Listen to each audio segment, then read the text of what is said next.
All right. First, just a little bit about me. I'm an industrial designer, and I was brought in. I've been working for Swarovski for 7.5 years, primarily as a designer in architecture and interior products, and was recruited in for innovation about 2.5 years ago. In fact, one of my team members was happy to join, Georg Gassner. Um, so I'll just, because we don't have a lot of time, I'll just dive right into it. We were faced with a very big question, and that question is, how do you deep dive into the world of the new? I mean, for us, it was, and I don't know how it is for you, but extremely intimidating. I mean, you have all these topics: big data and robotics and 3D printing and additive manufacturing, uh, all of these things. And it's really easy to be just adrift in it, where you're reading articles, maybe you come to a conference like this, but you really don't know enough to make decisions. It's especially difficult when you're a business like Swarovski. If you don't know, Swarovski's a 120-year-old family business. Founded in 1895 by Daniel Swarovski. Um, we manufactured crystal. Started out just manufacturing crystal for a B2B business model for fashion houses in Paris, Chanel and Christian Dior, Prada. Since then, we've grown to be a 3.4 billion euro business. 31,000 employees distributed over 170 countries, primarily headquartered in Wattens, Austria, but we also have, for our retail, headquartered in Manendorf, Switzerland. But the point is, when you're a company that's that big and you are really challenged on a day to day basis to do what you do, your core business, well, where's this expertise supposed to come from? I mean, there's only so much you can rely on in regards to agencies or what have you. And some might say, well, you just hire a bunch of young people. They know everything and everything. Well, how do you even know who to hire? I mean, you're still the one making the decisions, right? So when we look at our Swarovski retail, and I just sort of have this in case uh, you didn't stop at one of our stores in airport at any point in your life. Um, where For us, this was actually a big innovation about 35 years ago, 35, 40 years ago, getting into retail, creating crystal figurines, not just selling crystal to customers, but to make our own products with it. So for us, from our perspective, we're still young in that business. But over the years, we've had a lot of amazing opportunities to collaborate with amazing partners. We did some products together with Philips Electronics. We do phone covers for Samsung. We did a Swarovski Shine, a wearable product with Misfit.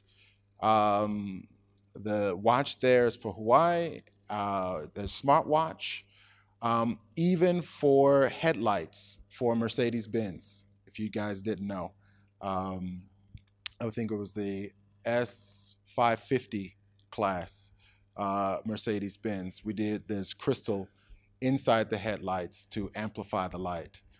Um, we did special projects like Met Gala, where that celebrity is holding a clutch that changes color uh, from clear crystal to blue, as well as a D-Light was just another, I wouldn't call it a wearable because it wasn't connected, but it was using electronic LEDs to change the color of the crystal and make it into a watch. So Swarovski is a very innovative company, and there are very innovative minds within the company. But still, even with that, and working with amazing partners, we still struggled. We saw with the digital age this opportunity to move from the friend zone to the love zone. This opportunity to go from an occasional relationship with our customers where once in a while they buy our products, maybe it's a special occasion, Mother's Day, Valentine's Day, or something like that, and to move into this daily life, this thing that we see with so many daily services of Amazons and Netflix and Airbnbs and Instagrams and the Googles and all of that. But all of that is really based off of service, right? I mean, your phone is a product, but the reason why a smartphone is a smartphone is that it's a platform for services. So we're looking at all of this and we're wondering, you hear all these disruption stories and you're like, okay, are we next? Are we too to be disrupted? Robots, because for us, in terms of jewelry hasn't changed that much in terms of how it's made over 1,000 years. Still, the longest part that's done by hand, believe it or not, for whether it's fashion jewelry or fine jewelry, the assembly of it is done by hand. Hundreds and hundreds of workers for every jewelry piece you see in a Swarovski store or competitor like Pandora. Somebody is putting in each one of those little crystals. So something like robotics could change the game for us. Or maybe using virtual reality to increase sales. Or maybe Amazon launches a new 3D printing at home thing, and the next thing you know, no one wants to go to the store because they're making the jewelry they want at home. So we had to ask ourselves the question, how do we even begin an innovation program dealing with all of this sea of the new? So our first solution was pour it in a glass. Focus.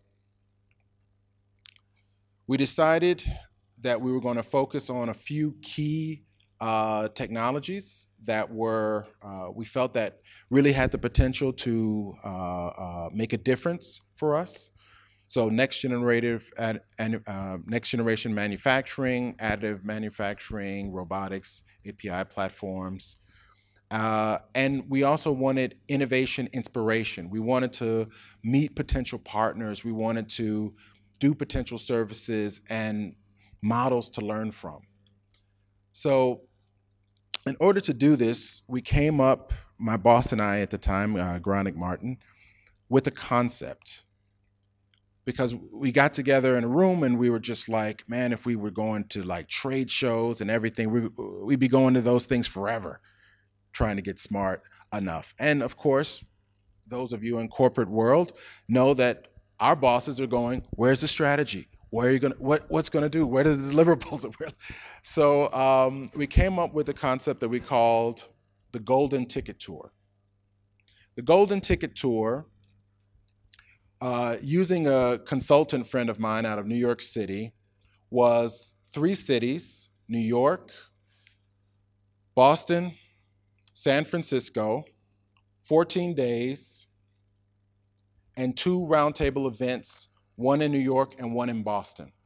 And basically what this consultant did was give us sort of a backstage pass to, we basically gave them like a dream list of like all the companies that we like put in our PowerPoints, we always refer to and everything.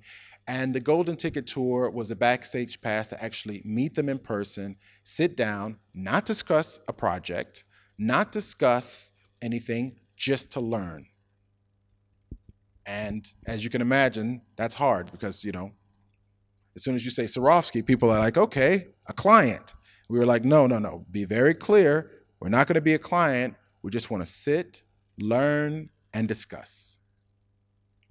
So in New York, we went to the Consortium Research for Robotics with Pratt Institute. We went to Shapeways. That was a big one for us.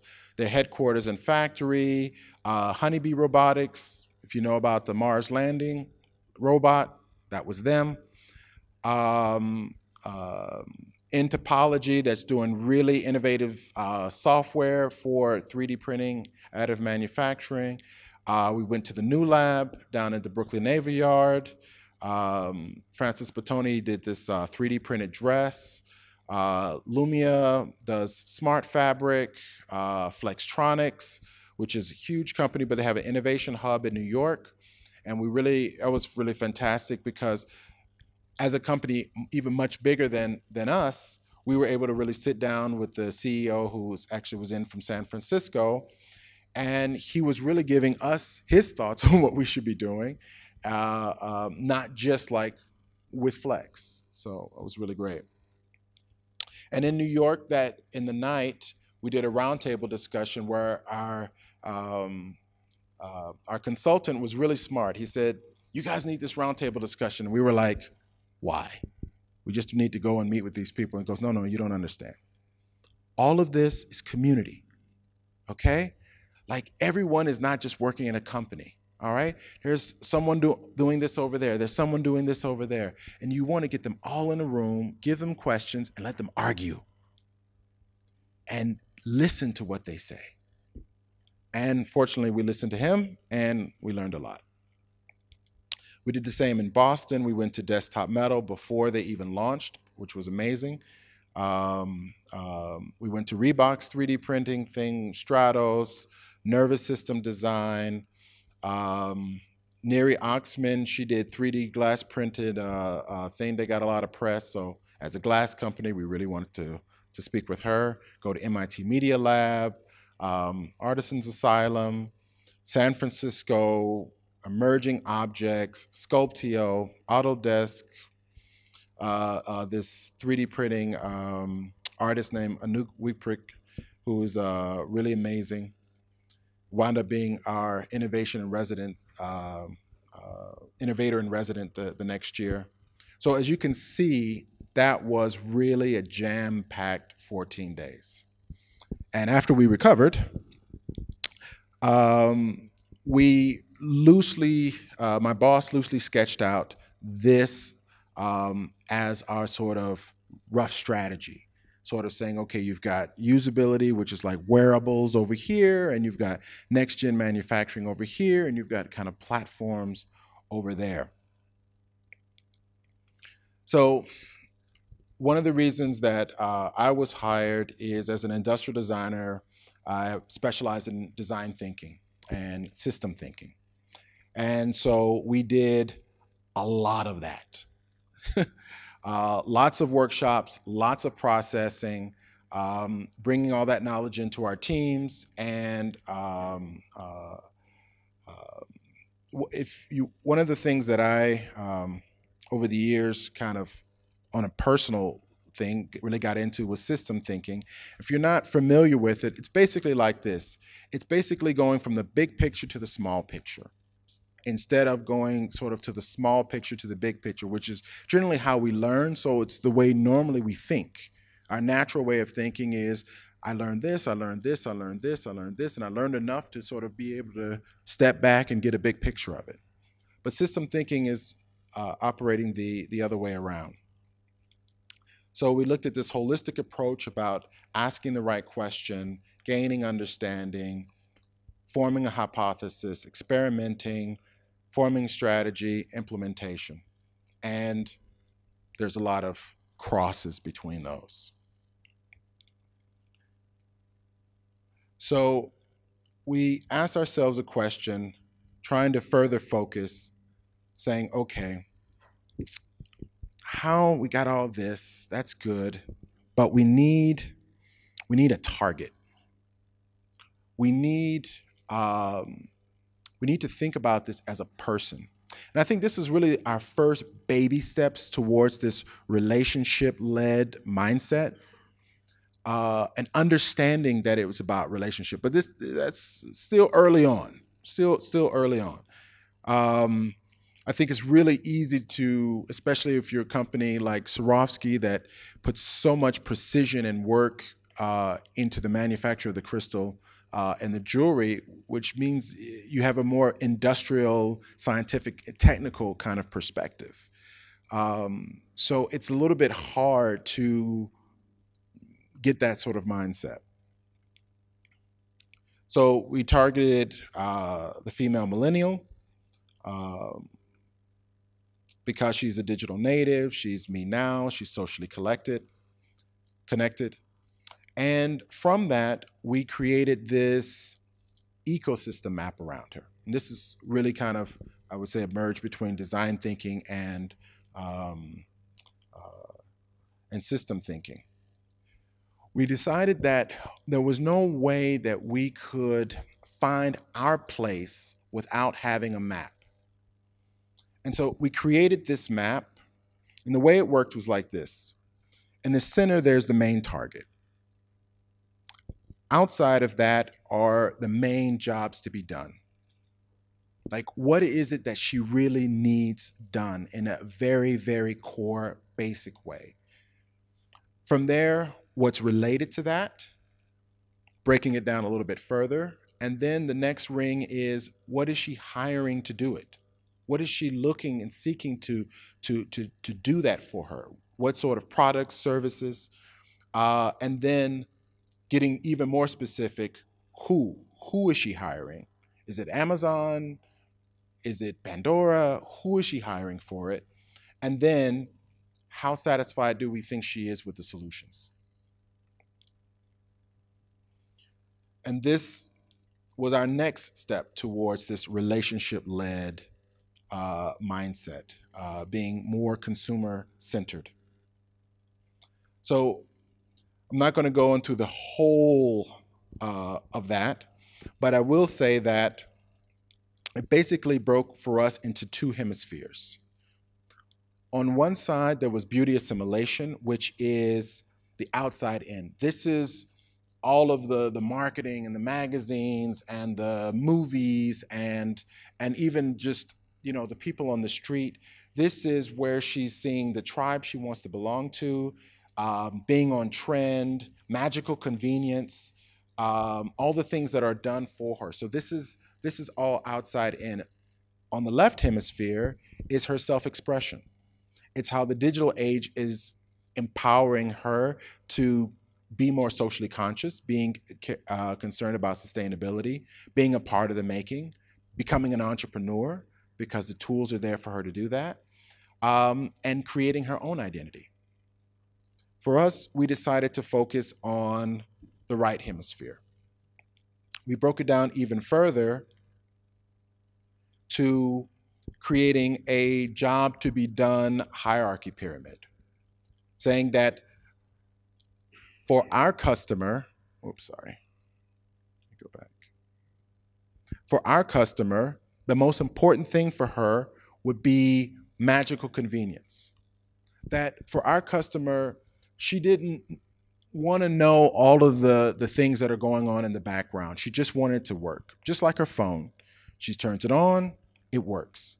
The next was being on trend. Obviously, we're a fashion lifestyle company, and fashion and lifestyle is a lot about what's hot, what's on trend, what's the what's the thing that everyone else is wanting. The next is storytelling, the ability for her to tell her story as well as for us to have a dialogue of story with her. Even there, we saw a barrier in terms of adoption in regards to her really taking these things on. So we created a challenge statement. How do we engage consumers of the present and the future on the mobile devices where they live? And this brought us to relationship-led, because what we realized, what is really the challenge? The challenge is this marriage of product and service. That is incredibly hard. I think for those, especially digital age, from all the different companies that I collaborated with and spoken with and everything like this, I think this is the hardest thing for them to get. When you've been product for 120 years, and all of a sudden you're supposed to figure out how to merge service, real service that digital age offers with product. It starts off with this sort of thought process, but it really can't be. It has to be this. It has to be this level of marriage, and a complete intertwining. There can't be a separation. Just like your smartphone. So what I'm sharing with you, we did a number of initiatives that I showed you. We had wearables and everything. But what I'm going to show you is what we did in regards to jewelry personalization experiment. So the jewelry personalization experiment was, call it an app or whatever, you access on your mobile phone, and you can create your own jewelry piece. A customer could just go on there and she could personalize her own ring or bracelet or necklace. So we did this as in an internal test group of we sent an invitation out to something like over 200 and something employees, internal Swarovski female millennial employees worldwide, focused on Asia. 48% were in Asia. And from that experiment, we got very good participation. 133 configurations completed by the internal test group. The whole point of the phase 1 prototype was to bridge idea to reality so that we can really begin to see what kind of services, what would the reaction be? What would they like? What would they even be interested in? One of the key things that we did to make this work was we worked with our design team in Paris, and the senior designer there was really, really smart, who designed a custom collection designed specifically for the experiment. Because one of the things we realized was that you can't just take an existing collection that was completely not meant for this service and expect it to work. The experiment ran for a duration of 90 days. This was also a big learning experience for us in regards to taking a lot of what we had learned in regards to agile methodology and bringing that into how we worked.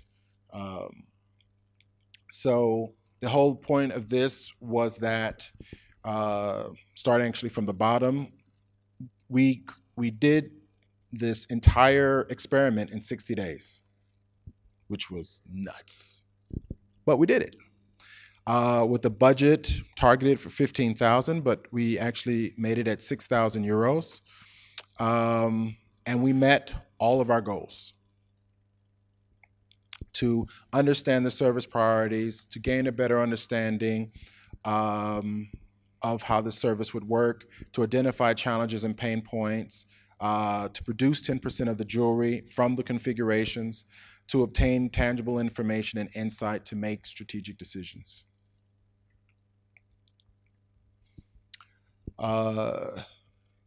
Here's an example of like one of the early decisions we had to make about render quality. For us, this was, I put this in because it was really painful for us, our team who was doing this, because we're used to only showing like the most beautiful photography of our jewelry. If there's renderings, it's the most gorgeous rendering, just photoshopped, amazing, bling, bling, bling. And we had to like step back and realize that, well, higher render quality, longer loading times, more frustration for the consumer, for the user. So we had to be like, well, maybe the user would think it's okay. And, the marketing people are like, no, you can't, So what you see at the bottom is like the benchmarks we started with. And the top is what we finally were able to swallow. We thought about how she was going to use this. and we said, you know, we need to focus on one thumb controlling. Like, this has to be so easy for her. It has to be so fun. And this is really where our pyramid came into being. Like, we literally made a poster when we put it up, and it was like every single time we'd be like, no, you know, the old ways, you know, we got to do it with the market. We got to make this, and then it's like magical convenience. It's like, shit, magical convenience is hard. Yeah, that's what I call that. We ran it in a browser, not an app, because it was faster loading times, it was lower cost, and it more easily adapt to iOS and Android devices across the various versions. And this is basically the sort of basic wireframe of it. Um, uh, and in the center was this 360 rotating 3D rendering of the jewelry piece. And what we found from the feedback was that just this ability to rotate it 360 degrees all the way around was huge. Was huge for our test group. Uh, I would say that not a single one that we spoke to directly even noticed the rendering, which was for us a huge thing. They didn't even notice. They were just like, oh, this is great, and it kind of catches the light, and that's cool, and okay. um, and then the tools for the user to create.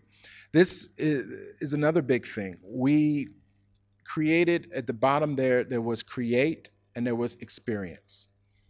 And experience was visualization of the jewelry piece on this sort of mannequin, the sort of ghost mannequin that would like this or like that. And this too was a big learning. I should say that this wasn't the first experiment that Swarovski ever did, but I would say in this realm, but it was the only one that got this level of response, this level of insight, because we did one with like augmented reality and everything, but it was like taking existing jewelry and it looked so cartoonish on the finger, it didn't work. And created this diagram, and this was more for an internal change of mindset, that understanding that service is a system, and that from the moment that she is playing on this configurator and then she decides to buy something, a system is in play, and a system that is different from the system that we are accustomed to. Oh, sorry. No problem. No, sure. So the service is a system, and a big part of the why of that is because of the changes in technology, sort of going back to Golden Ticket Tour and saying that because you have these user interfaces now that are so easy, grandma could use it, because you have the software advancements that are allowing, while the user is playing, it's magically creating actually the production files in the background. That 3D printing, additive manufacturing is allowing things to speed up and being socially connected. So here are some of the actual jewelry pieces that were made from the experiment that we got produced. So you can see the rendering, and you can see the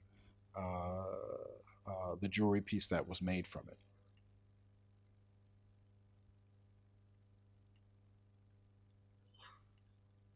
So finally, from this, we got amazing qualitative and quantitative information.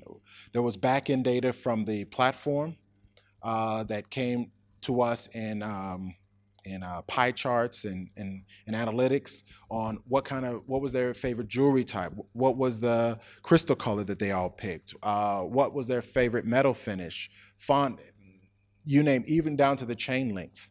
And this was amazing, amazing insight into our customer. and an amazing bridge to relationship with our customer. Because now there's always sort of this what you think, and you create a collection, and you basically the only thing you know is what people are buying, and that's it. But we could really get have a much closer relationship, as well as we got 54 surveys completed with detailed feedback. So with that, I will conclude, and I hope it was informative and insightful. Thank you.